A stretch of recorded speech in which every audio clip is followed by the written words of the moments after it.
Welcome to this week's episode of Listen to Your Coaches. I'm your coach, Mike Wilkins, here with Coach Will Morrill.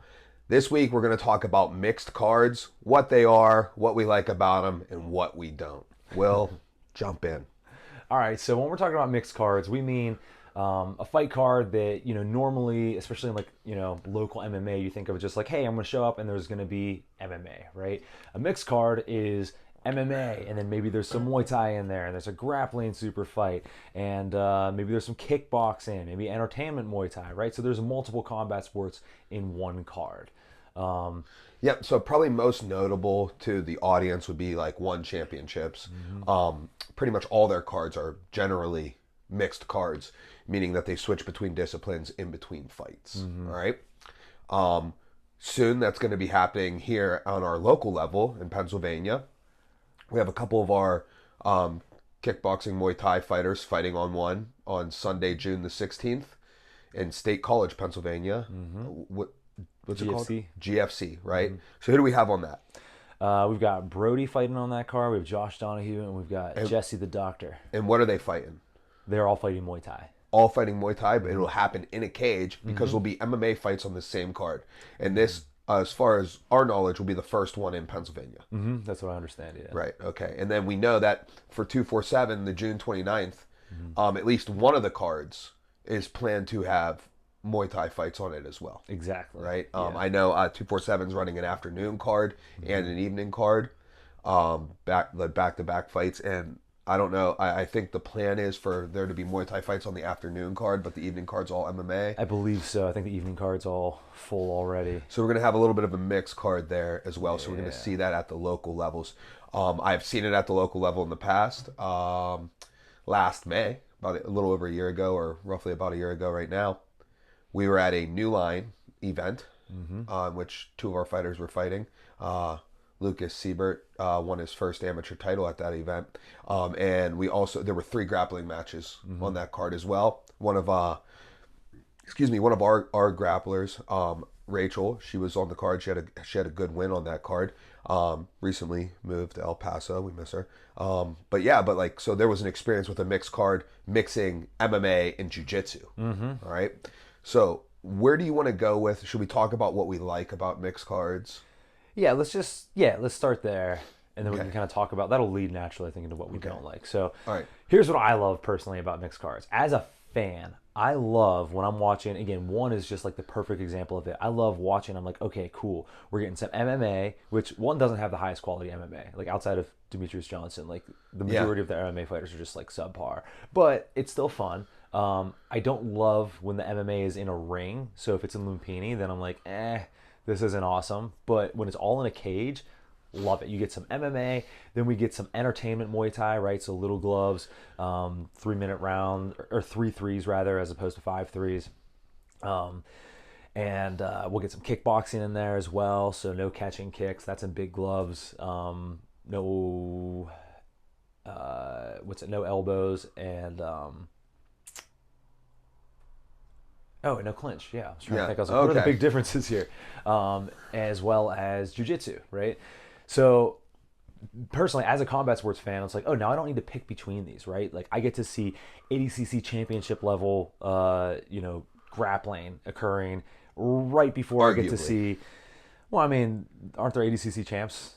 The Cade Rotolo ADCC champ, but it's like, who's he grappling? That's true. And I remember last time, that's the attitude I came into. I was like, these just going against scrubs. And the mic was like, no, these dudes are real good. Oh, yeah, his last one. That was like probably the highest level one aside from Ty Rotolo versus Gary. Yeah. But yeah. So we get to see that level grappling right before seeing like Rodtang Superlek or just like insane level striking, as well as some MMA sprinkled in there, which is, again, I would call One Championship MMA like mid-high tier, so again, personally, from a fan perspective, that is fantastic. Now the problem is not every one card, or more importantly, not every card is run the same way that one is, right? A lot of what would draw down the watchability is if you have either poor grappling rule sets or you just have non-exciting grapplers, right? And I don't mean to pick on grapplers. This could happen in other things too, but it's just easy to point out. Yeah. If you have a rule set that benefits stalling, right? Or that is just like too long. If you're like, okay, we're gonna have like a 20-minute match, it's like, All right, so here goes off tangent. yeah, Here goes the problem: is really good grappling can be boring. oh yeah, Can really good striking even be boring? Can it be yes, boring? yes, A really yeah. good striking. Yeah, can they be, can. okay. Well, no, maybe not. Just That's because what the I'm pace saying. is so high. Yeah, I don't know if really good striking can be. Yeah, boring. actually, I take it back. It can in especially stadium Muay Thai, like traditional Muay Thai. If you have really good clinchers, that could start to become a problem. Okay. All right. Yeah. Okay. All right. Watching Off wise. tangent. Yeah. But no, I mean that's related though, you know. Yeah, it is But- related. so Because that- in the pacing of a card, on how you would put the pacing of a card. So if you had a mixed card, you know. So the other thing is that that's really important. That brings us to rule set, right? So I think the grappling rule set is super important, right? You need to like reward takedowns. You need to reward finishes. Like I believe, how does one work? It's a 10-minute round, right? It's a 10-minute round. I think do they only reward like criteria is like catches, which is like that takes like precedent if it goes to a judge's decision, Right. and other than that, I think it's just aggression and trying to finish the match. Yeah. Right. Which in my mind, like that's how it should be, right? It's just like go nuts, try to finish the match, and what's gonna happen is gonna happen, you know. And that's led to some really exciting matches in my mind. The other thing is kickboxing, like that rule set. If you have high level guys, is it possible to be boring? I don't know. I don't think so. Yeah. I mean, I think it's tough because it's a striking art generally in itself. You know that like as long as they're engaging, that's what I'm saying. Like even like jujitsu, engaging jujitsu can sometimes still, be boring. Like you get, caught in like some nuance of a position, which neither athlete is stalling, but Right. like just not a lot is happening due to the nuance of the position. Especially if they're like really stuck there. Yeah. Like, and it doesn't make sense for either one to like try to change that position immediately. Yeah. Yeah. So, Or maybe you're not able to change even if you like in certain leg entanglements. right. Sometimes right. you're just so knotted up. It's just like the only way out is like to expose like a dramatic opening. Right. Yeah. Right. So I think for me personally, love mixed cards as a fan. I think the issues arise, and where I've seen, on a local level, like them not be the best, is when you have like especially at a local level, you've got fast-paced amateur MMA, 3-2s, 3-3s. These guys are going nuts, and in like, how do I express this? In low-level MMA, you're just gonna have like an overall lower quality fighter than you have at like quote unquote low level jiu-jitsu. So if you have someone who's training MMA for 2 years, right? They're not going to be great at striking. They're not going to be great at wrestling. They're not going to be great at jiu-jitsu. But if you have someone who's been doing jiu-jitsu for 2 years, they'll be like pretty good at jiu-jitsu. Yeah. You know what I mean?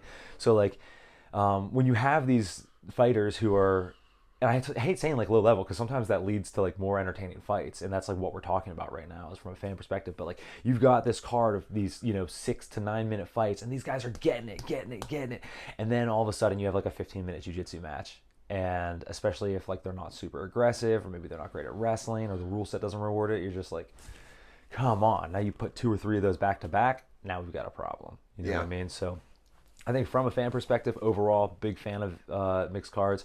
However, we can run into issues if they're not paced properly or if the rule sets aren't like set up to make it entertaining. Do you have any? Yeah, I am not a fan of mixed cards. I don't like them. So I don't like them all the way around. Okay. Like under no circumstances do I like mixed cards. So since we're coming off of the fan perspective first, let me do it from my fan perspective. I'm very educated in jiu-jitsu and, watching jiu-jitsu, I'm very educated in MMA, watching MMA. Less there so of Muay Thai and kickboxing, but I can, so I kind of feel like I fit more into a fan mode of those because... Well, let's also not act like you've like never seen it before. Like you're still like... I'm just saying still like on my area of expertise Right. on it, like in jiu-jitsu and MMA, like... Right, yeah. It's like super deep. Yeah, jiu-jitsu and MMA, like I consider, especially in MMA, I consider myself an expert. Jiu-jitsu, like I'm flirting with expert, like if I'm not, I don't know, dude. I'd say you're an expert. yeah, I mean, I'm pretty close. But like in, Muay Thai and kickboxing, I'm journeyman level of like knowledge and fandom. You know what I mean? Like I know of that what I need to know for MMA. Whatever like level gets you through type of thing. And then like as a fan, like you know what I mean? Like I'm not gonna name you, like Mike, name your 5 favorite kickboxers. I can't. Oh, I bet you could. Okay, maybe I could. But I'm not gonna try. Yeah. I'm just trying to say that my level of yeah. that, like my understanding of it's is definitely a lower level. Right. So whenever I'm watching a card, like it's like the morale of a card, and it's like the feel of it, and just like the mindset that I get put into. You know what I mean? So like when I'm watching like a jiu-jitsu event, like I want to watch jiu-jitsu. You know what I mean? So if I'm watching like a WNO card, I love a Fight Pass Invitational. Like I love these cards. I like to watch like jiu-jitsu. When you start mixing it with MMA, I start like it's like 2 different parts of my brain. You know what I mean? It's like 2 flicking back and I almost forth. feel like I'm a different person. Like my Right. jiu-jitsu person's a different person than my MMA person. Yeah. And like it's almost like you build a momentum, but that momentum is held within that sport. All right.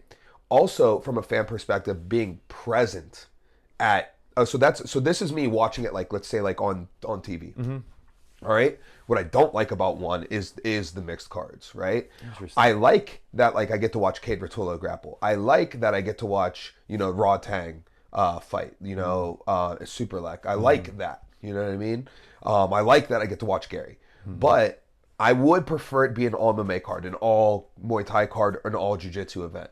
Because I feel like I get into a rhythm with it, right? And it builds up, jiu-jitsu builds up on itself. You know what I mean? So like as I'm watching like the undercard, then it's like gaining the momentum, getting to like the Cade Rotolo match. You know what I mean? Or I'm watching the card and it's building that momentum into the Raw Tang Super Lek fight. Like, like I'm kind of like warming my, it's like, okay.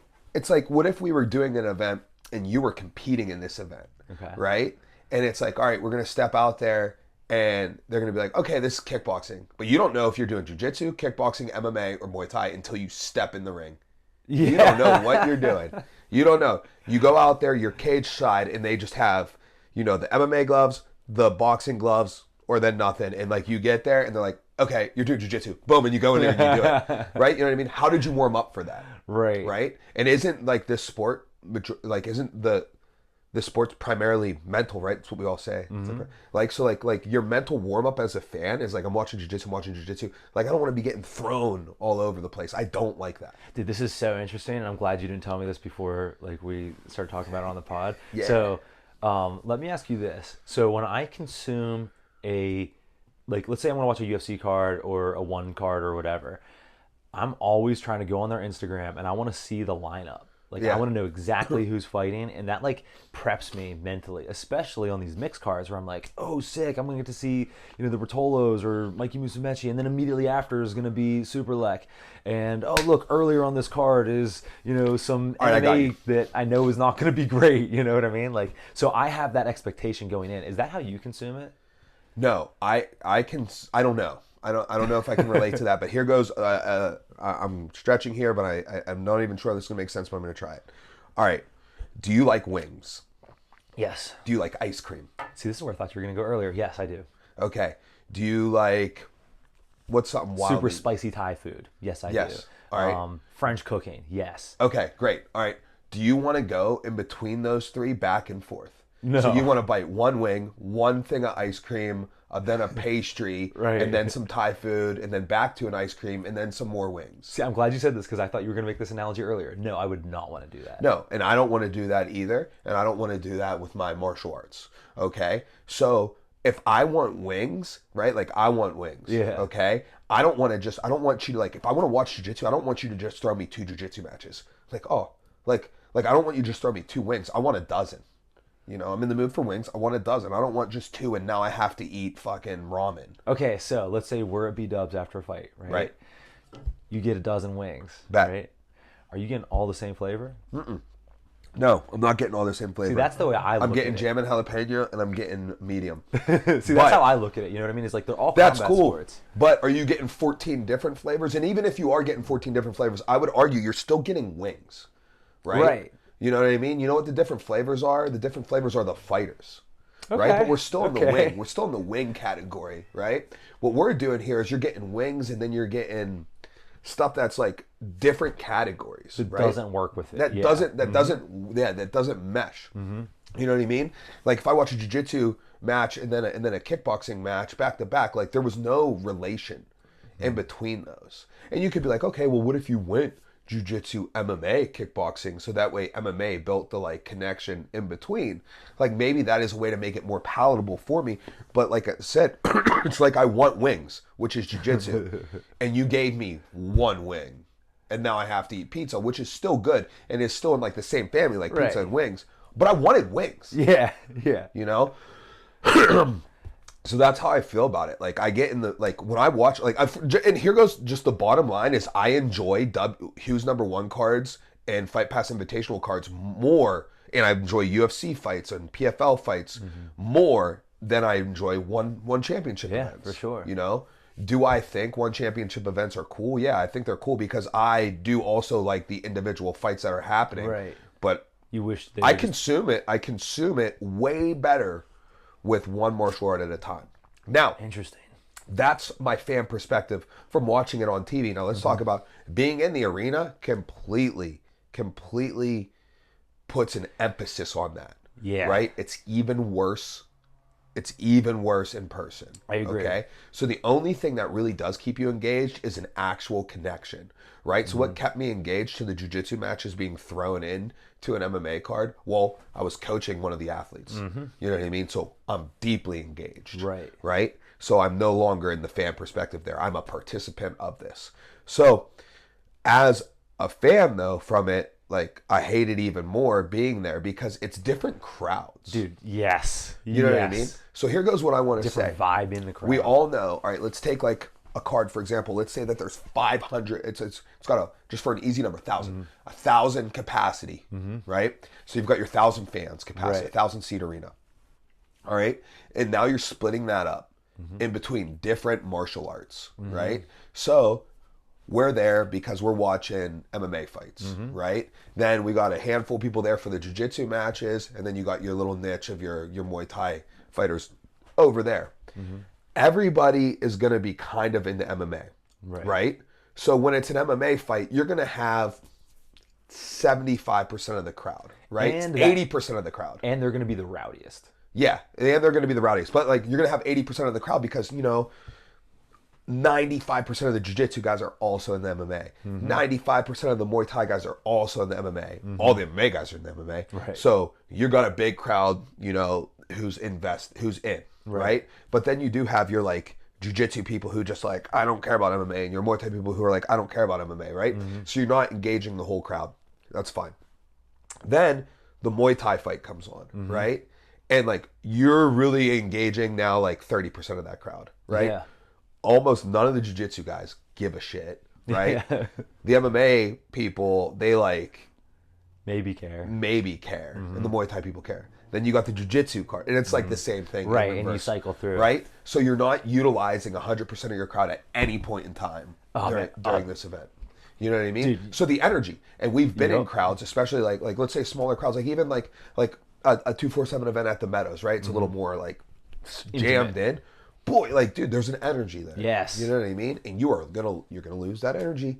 You know? All right, dude. Or you're sacrificing that energy. Maybe you don't care about the energy, but like you're sacrificing Right, it. It's gonna right. be a different crowd. So I've got Maybe you like that, dude. Maybe that's good. Yeah. There's a pro to that too. Okay, now you know, like, all right, like the beer line, right? Now you know. It's Yep. like, dude, we got 3 MMA fights coming up. All the people who don't like it, they're in line getting Yep. beer. Okay, now it's time for some Muay Thai. The jiu-jitsu guys are like sick. We're gonna go talk about the jiu-jitsu matches and get like, you know what I mean? Right. But yeah, I'm just not a fan of it. Okay, dude, this brings up multiple good questions. Okay, so which one's going to be faster?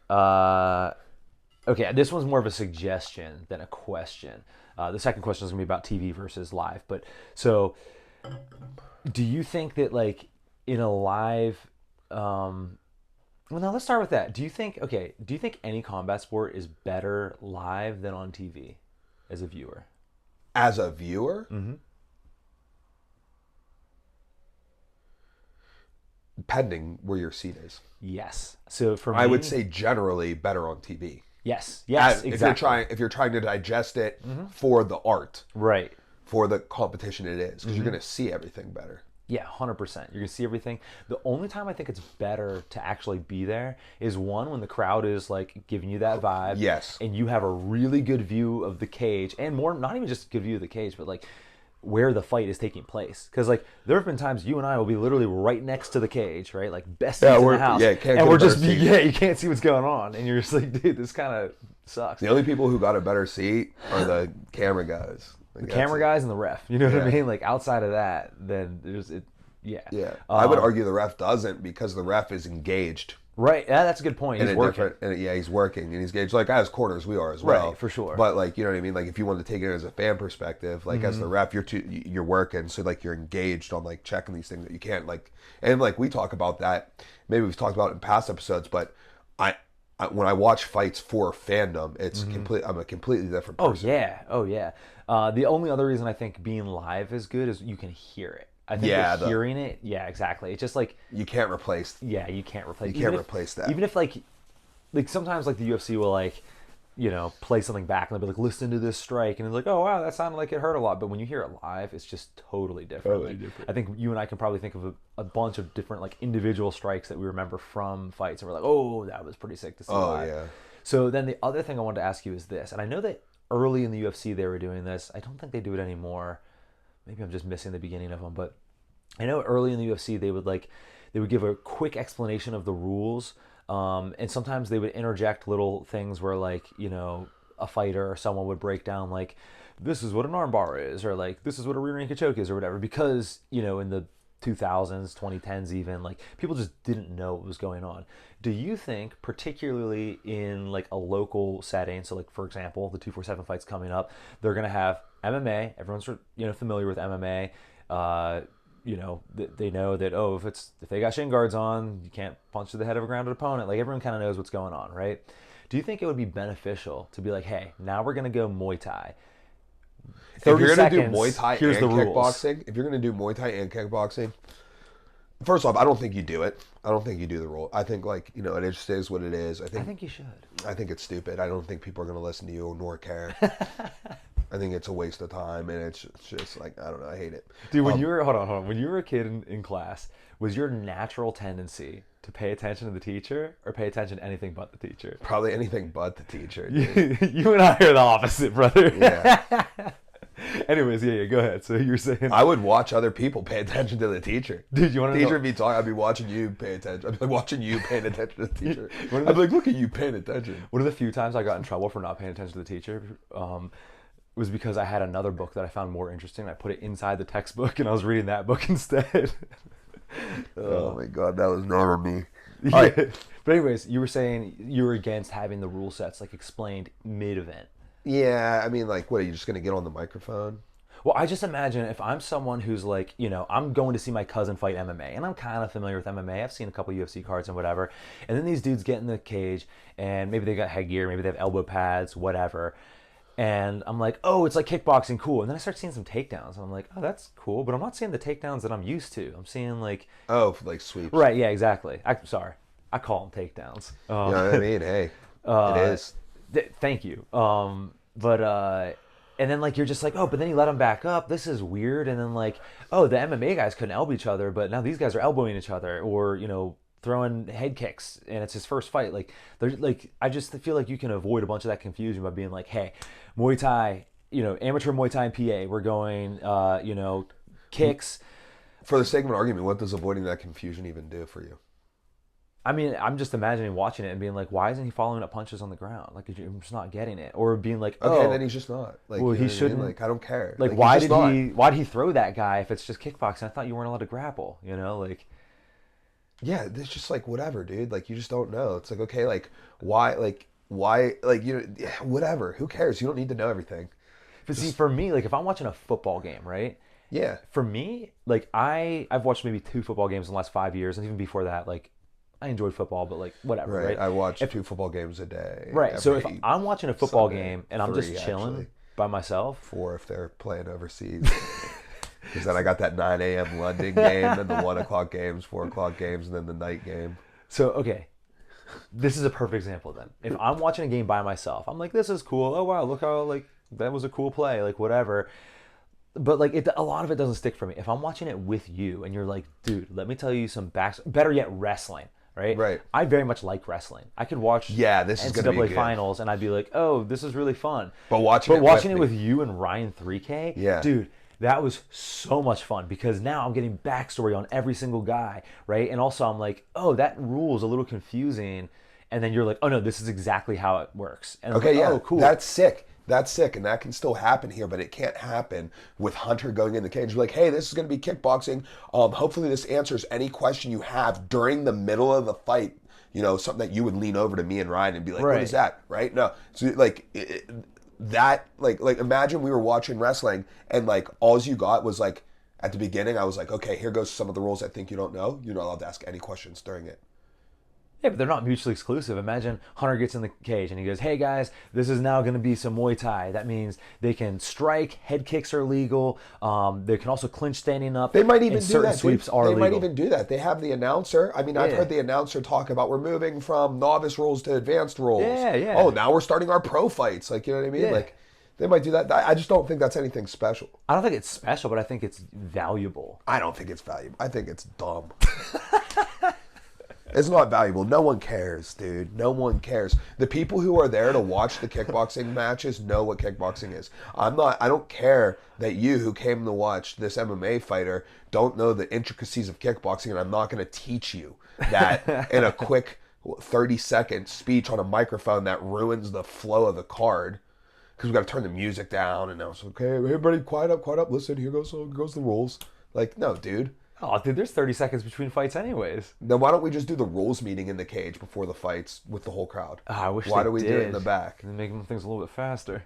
Yeah, whatever. All right, so Oh, wait, I have a tangential question to ask you. All right, go ahead. What's the dumb, and I'm not leading this because I have something good. I'm hoping you have something good. What's the dumbest question you've ever heard asked at a rules meeting? Oh, I don't even know. That's tough off the top of the head. Yeah, I can't think of anything. I know there's some dumb stuff, but... You want me to tell you the dumbest thing? Dumbest thing is a question. I ask a question often, and it's when they don't let us tape the shin guards. Oh, yeah, For novice dude. fights. Chip's like, no tape on the shin guards. I'm like, and I keep battling. Oh, yeah. I'm like, if we're using shin guards, you should have to put tape on them. Right. It Otherwise, should be they're going to turn required. around. It should be required to put, if you're going to put them shin guards on with the one Velcro that goes around the top. You should be required, not allowed. It should be mandatory to put tape on that. Why do we put tape on the gloves? Is it just to tell red corner and blue corner? No, it's to keep the gloves shut, right? That's why we put the tape on it. So that would make it different. I mean, it's a glove for your leg with Velcro that gets wrapped around. Let's tape that so the Velcro doesn't come undone for the exact reason we do the wrists with the gloves. Dude, and it's so stupid. And like, then they look at me like I'm an idiot. Yeah.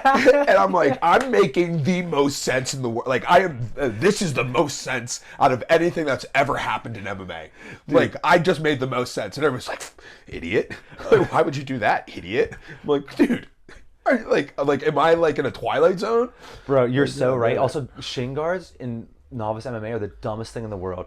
If you're gonna go shin guards, at least go the big shin guards so it's actually like a glove. Not to mention, why do we wear gloves in MMA? Is it to like reduce impact? No, it's so that you don't get cuts.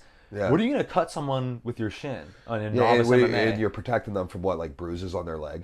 And their ribs. Right. You know how to kick their head anyhow. Exactly. You know what I mean? What is someone gonna get a bloody belly button? And it does impact the grappling negatively. Exactly, dude. It's so stupid. Yeah. And like, oh my god. Well, hey, let's off that. I'm done with that. Yeah. But yeah, that's probably the rules meeting question. Okay, so where are we at as far as mixed cards? We all hate them now? Okay, so no, and you know what is really cool is a lot of times I'll have an argument, or not an argument, I'll have like an idea, a preconceived notion coming in, and you'll start spitting some logic, right? And I'm like, wow, now I'm really seeing it I have your way. changed your mind on this many show. things. On this show?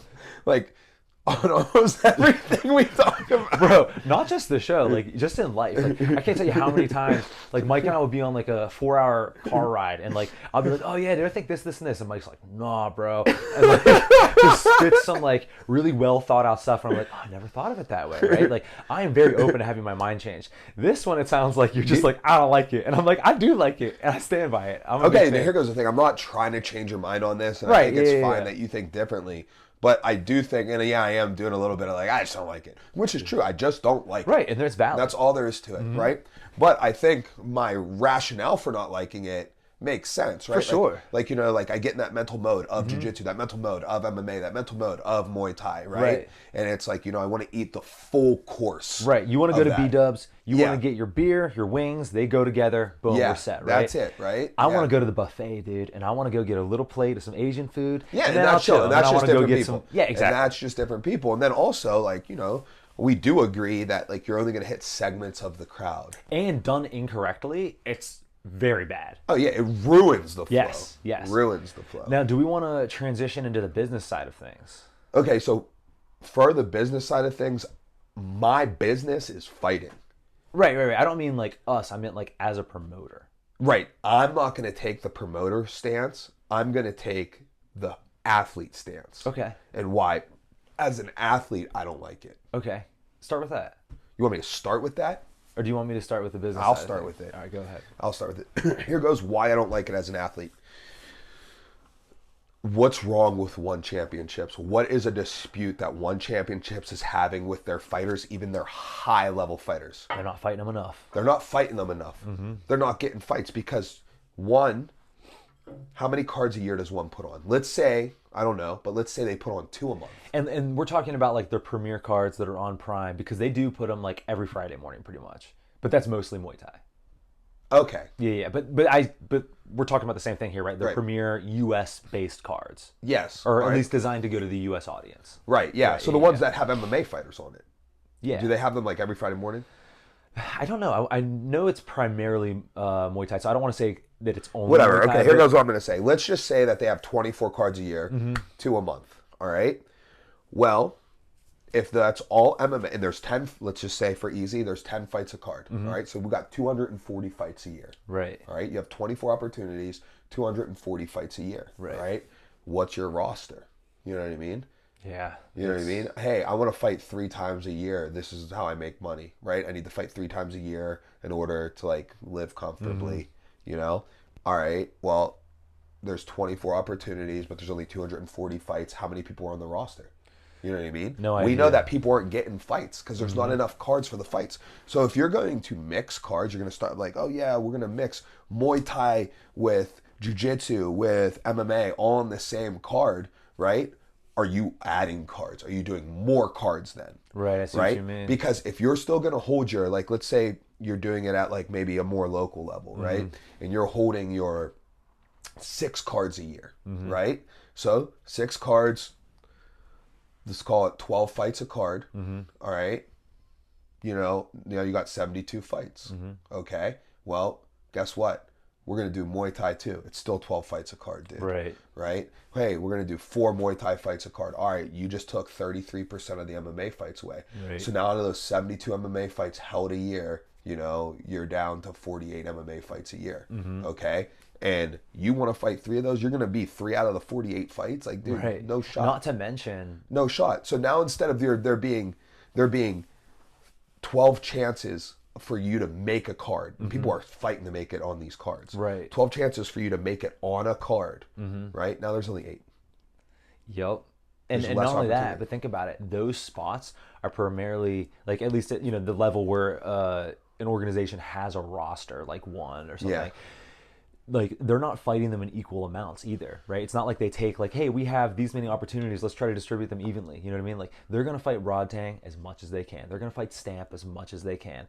They're gonna fight, you know, Superlek, whoever their big stars are, right? So like now, all of those opportunities are even more condensed into a smaller amount. So let's say half of those opportunities are given to like the 10% that is like their stars or whatever. Now you're the bottom 90%.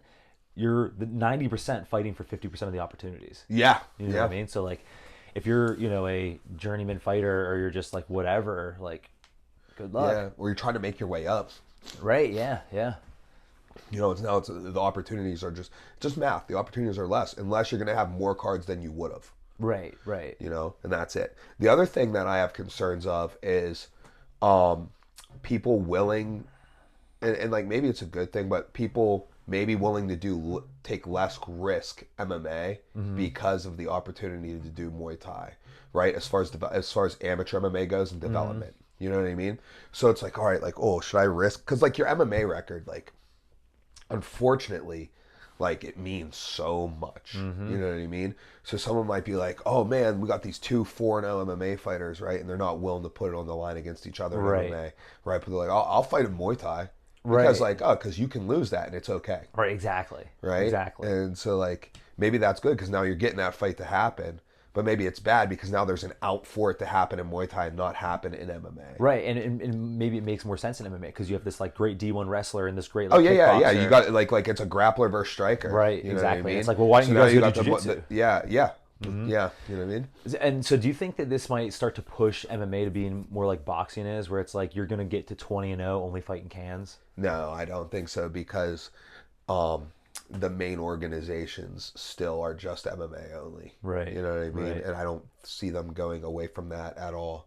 You know, I think one does mixed cards because that's like the niche. Right, exactly. That's their way into the U.S. audience. Yeah, like it's like the niche. And not only that, I don't. but, like- I just don't see it happening in the UFC or PFL/Bellator. But also, So I still- think it's going to maintain that. yeah, that's the only way they can compete with like the UFC, right? Because let's say that you're one, right, and you're trying to compete with the UFC, and you can only put your MMA on display.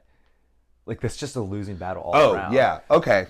Yeah. 'Cause, I mean, like- I'm not saying that. Okay. Do you want to jump into that? Because that's now you're getting promoter-ish. Why don't you go ahead? That's not where I was gonna go with promoters, but just to like follow up on that point real quick is like, you know, if you're gonna have like a high level UFC fight, let's say you're gonna have, I don't know, Dustin Poirier and Islam, right? Islam.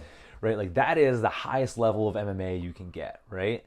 Who is the best fighter, MMA fighter in one? Demetrius DJ? Johnson. Yeah. Who's the next best? Thornley, Who's the next best? Gary. Who's the next best? Well, I don't, dude. Cade Rotula, who hasn't even debuted yet. I was like, I hope you didn't ask me back because I don't know, bro. Cade Like, Rotula, who hasn't even fought yet. 90% of the time, I think Cade fights in June. he does. Yeah, dude, that's okay, gonna be yeah. exciting. Dude, do you know that Cade is going against Mikey? Yeah, yeah. That's so dumb. It's so stupid. I hate it. Oh, that's what I was gonna bring up earlier. Is I like freak show things. You know what I mean? Like I was a big fan of the Pride Super Hulk tournament. Listen, I'm going to tell you right now that it's going to be a non-competitive match. He's just too big. Dude, yeah. How big is Better Mikey? and bigger. Mikey competed at rooster weight, which is 126 pounds with a gi on. With a gi on. Weighing in with your gi on. Now, granted, he did cut for that. Right, but still, I but didn't realize he he was probably- that little. Oh, yeah, he's that little. And how big is Cade? I mean, Cade can make 170 comfortably. Oh, see, okay, see, I was under the impression that they were way closer in weight. No. I didn't realize it was that. I thought Cade was gonna win, mostly because of. I mean, I do If think Cade's fighting MMA in one, I'm sure he's doing lightweight, which is 170 while hydrated. Okay? I believe Cade can make 170 while hydrated. I do not believe he could make 155 while hydrated. I do believe Cade could fight 155 in the States with a weight cut, Right. with your typical MMA cut. I don't believe he could fight 145. And do you think Mikey could fight 25 still? Absolutely. Wow. I think if he was an MMA fighter, he would be a 25er. Like if he was like, if you took his body and was like, oh, you're actually UFC caliber MMA fighter, he'd be a Right. 25er. Dude, that's crazy. Because can you imagine, like, even the best, like Demetrius Johnson? Could you imagine him fighting? Who's like number 10 ranked, like lightweight somewhere around there, like I'm trying to think. Someone around like number 10, like Money Moicano. He's lightweight. Didn't he just beat Jalen Turner? Yeah. Okay. Yeah. Exactly. Do you think that Demetrius Johnson beats Moicano? Absolutely not. Right. And like, Absolutely not. yeah. Wow. I didn't realize that the weight was that different. That's crazy. Yeah, no, yeah, the weight is that different. And in my opinion, Cade's better anyhow. They were the same weight, like pound Yeah. for pound. Like I think Cade's better. Cade's an 80cc champ, right? Yeah. And you know, Mikey has never competed in 80cc.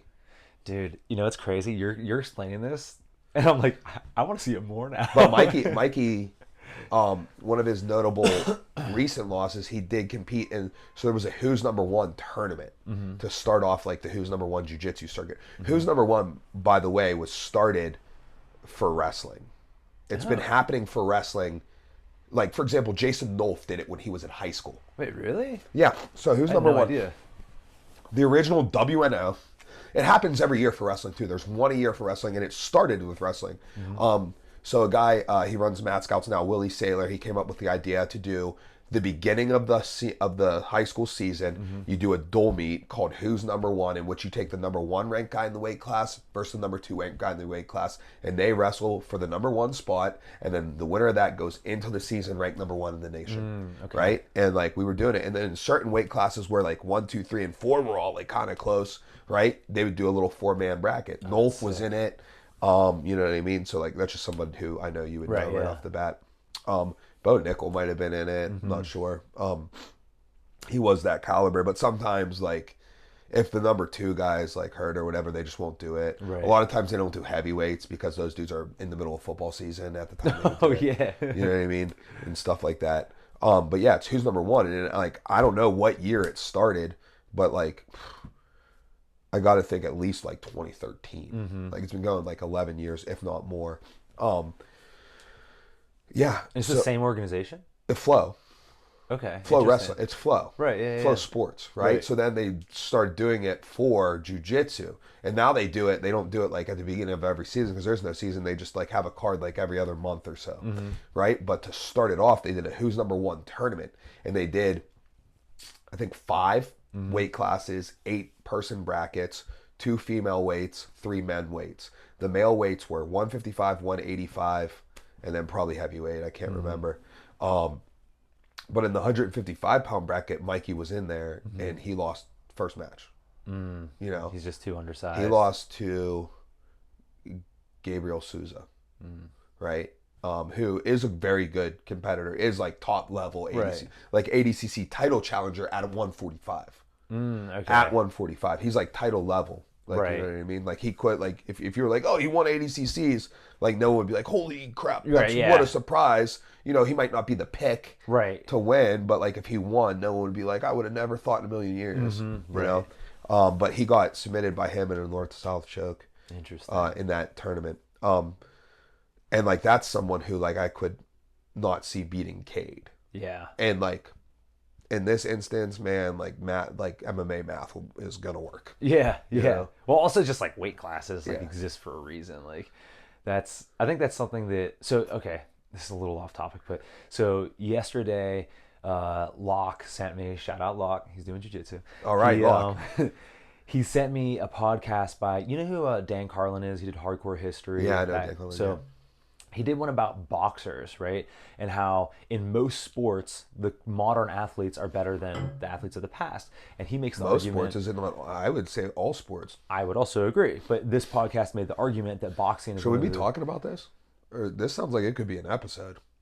You know what? I'm gonna send you the podcast and let's revisit this. We'll revisit. That sounds like an episode. I feel like we shouldn't waste it. Yeah. Okay, we'll come back to that. We need we'll that come back material. To that. All right.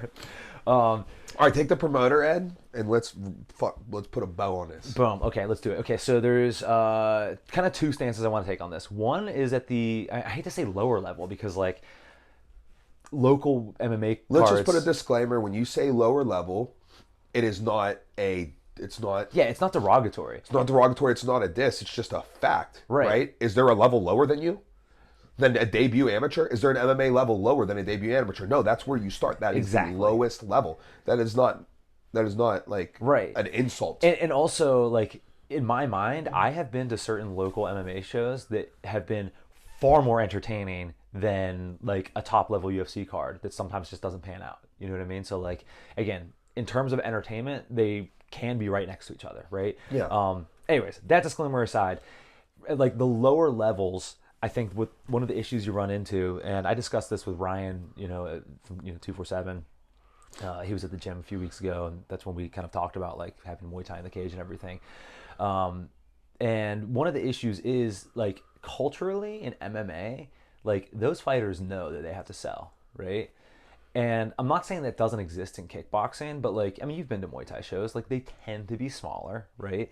I think that those fighters, again, maybe this is just my experience, but like I've been around the game for a while. Like the culture is not around like the show and selling tickets. You know what I mean?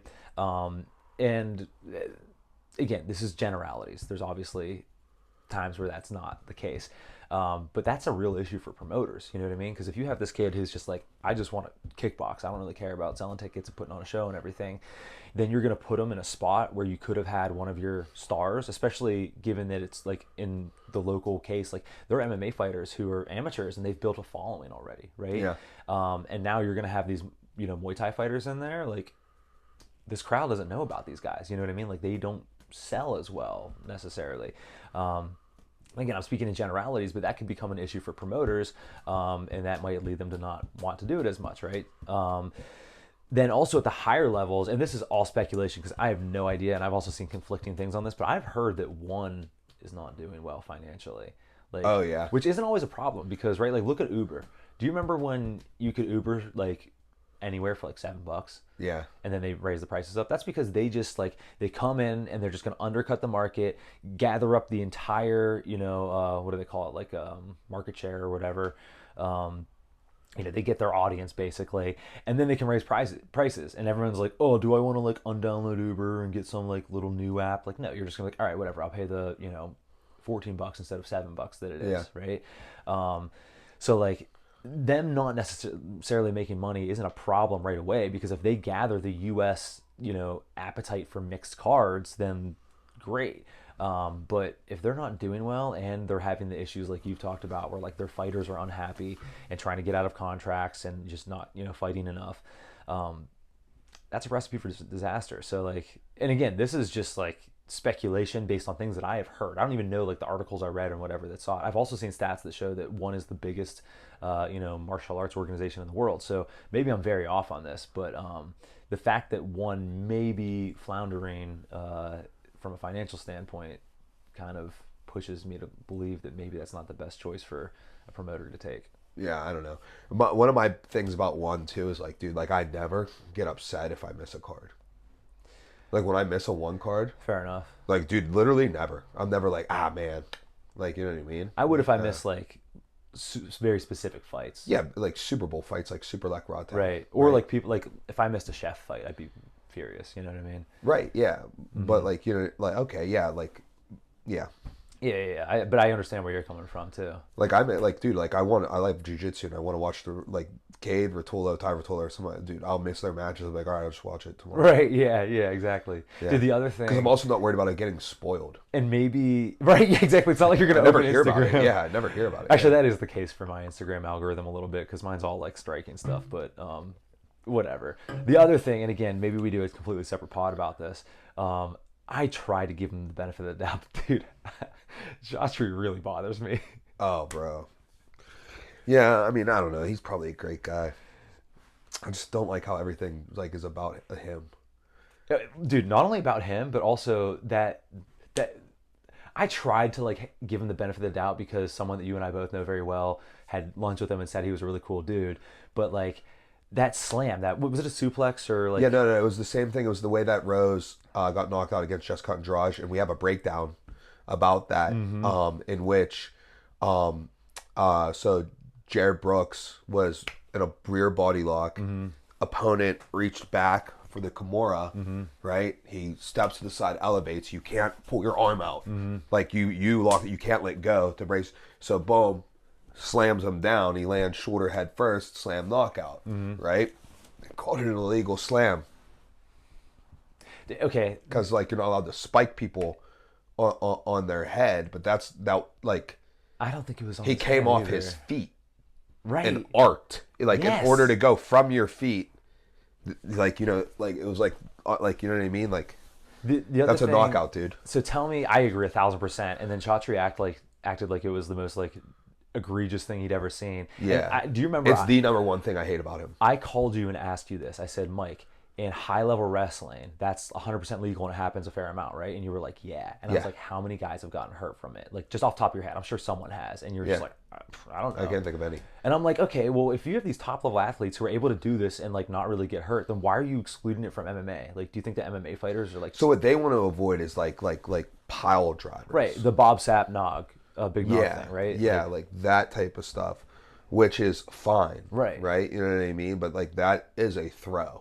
Right. The way I look at it, it's the equivalent. Do you remember when BJ Penn fought, I want to say Ryan Hall, and he got put in a heel hook and he Yeah, rolled, and he he went rolled the the wrong wrong way. Like, in my mind, it's like, oh, you made a decision that led you getting injured. And it's Yeah. like, you went for a Kimura in a position where, like, you shouldn't have done that. Yeah. You know, like, that's how I look at it. Yeah, and you got arm trapped and you got slammed, right? Like, you know what I mean? Like, in that same aspect, you could have kept it moving, all types of stuff, right? So it's like almost like, all right, cool. Like, if you're gonna mat return me, I'm just gonna make sure I go down. I put my head down first, Right. and then you should be DQ'd in Right. one. You should be DQ'd in one. Be like, oh, you didn't need to do that. You could have braced your fall. You could have tucked and rolled. You know what I mean? Nope, nope, nope, nope, nope. It's a DQ, dude. It's a DQ. Yeah, you can't suplex in one. You can't. You know, you got to watch out for your double legs because if you're driving through on the double legs, getting those feet to the ceiling, their head could land first. You know what I mean? Also, slamming out of submissions. Watch out. Make sure their head doesn't touch the mat when you slam out of submissions. So your rampage slam out of a triangle, Right. picking someone up in an arm bar, all that stuff. Now illegal in one. Dude, you know what else? Making up their To pile their on rules. Shotri, if you're a D1 wrestler and you are not in one, You are not world class. you're not world class. You're You just not you world lay and class. pray. Now, if you're a D1 wrestler In one, you're world class. oh my God, you're incredible. Yeah, right? you're world class. Yeah. Yeah. Yeah. I Get mean, it together, dude, Shotri. dude, and like those comments made within months of each other. Yeah, dude. Right? Like D1 wrestlers we only have everybody who fights in our organization is a world champion in their discipline. Right. Da, da, da, blah, blah, blah. But D1 wrestlers that is not a world champion, blah, blah, blah. Because, like, you know, it's only in America, blah, blah, blah. Oh, now we have a D1 wrestler. Oh, my God, he's a world class, the heavier dude. Right, yeah. World class wrestler. Like, dude, get out of here. You just said that all D1 wrestlers who were significantly better than that gentleman were not world class, but now this dude's world class because he's in your organization. Beat it. Dude, Chump. and that's a great example of tying it back to the beginning. Great example of something that I tried to hang on. I tried to be like, no, I bet Chaudhry's a cool dude. Look what he's doing for MMA or martial arts, I guess. And boy, did you convince me. You were like, look at these comments, and I was like, oh man, I can't really say much about this, Yeah, dude. you I can't really say much about disagree. All right, so lo and behold, what's the bottom line? We pro Bottom or line. against mixed cards as a LTYC, as a unit? Are we pro or are we against? I think we're gonna have to stick with 50-50, brother. I'm a fan. Hey, listen, here goes the thing. If it's 50-50, I'm going to have to go we're for it as a team because I would rather there be opportunity for kickboxing and Muay Thai, which there's a lot less opportunity for it. We could have talked about that, too. Even though I feel like it does take away from things, and I hope it just adds to the opportunity of fights and Right. not take away from it, as I explained earlier. I think it's more important, though, that we're getting, Muay Thai some competition that's so hard to come by. So And the answer is I'm gonna more have cards. to be for it. More cards. I'm gonna have That to be fixes for everything. it. Yep. And I mean, if you need MMA, yeah, it's just more cards. If you need MMA to kind of carry the Muay Thai, then more cards. Yes. Yeah, I think more cards, period. That's the answer. that's it. All right. Well, that's your coach's take on mixed cards. That'll wrap it up for us, and then we'll catch you next time.